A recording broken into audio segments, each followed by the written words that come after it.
Viral kisah Ustadz Gunawan, guru ngaji tinggal di gubuk reot di Sukabumi, ikhlas ngajar tak dibayar. Betapa pilu nasib guru ngaji di Sukabumi ini rela tinggal di gubuk reot yang nyaris roboh. Sehari-hari guru ngaji berusia 45 tahun ini menjalani hidup begitu sederhana. Ia bahkan hanya bisa makan seadanya dan lebih sering menyantap air putih yang ia rebus menggunakan kayu bakar. Kisah ini dialami oleh guru ngaji bernama Ustadz Gunawan. Belakangan kisah hidup Ustadz Gunawan menjadi sorotan dan viral di media sosial. Pasalnya Ustadz Gunawan selama ini mengajar ngaji anak-anak di lingkungan tempat tinggalnya secara gratis.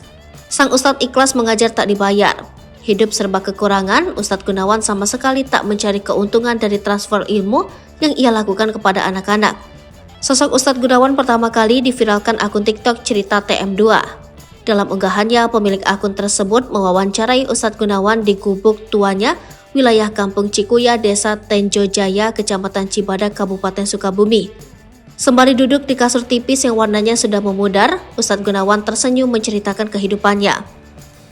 Mengenakan kaos berwarna coklat, luntur, dan sarung motif kotak-kotak, Ustadz Gunawan mengaku tak punya harta apa-apa. Tanah wakaf yang ditinggalkan orang tua untuknya pun telah Ustadz Gunawan jadikan masjid.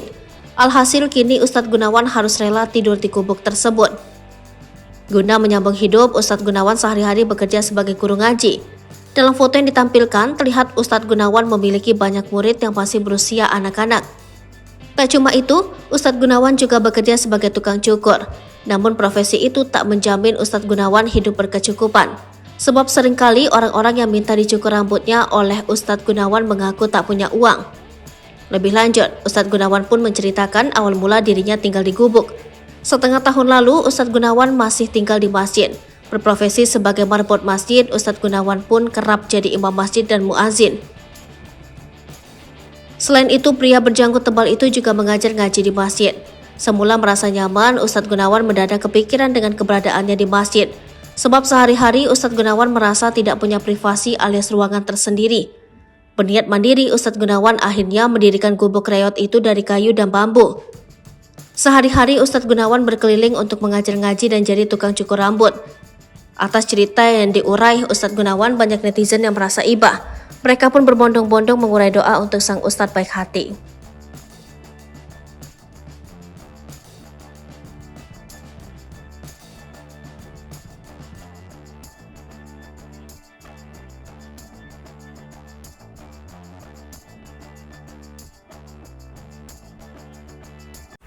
Download Tribun X sekarang, menghadirkan lokal menjadi Indonesia.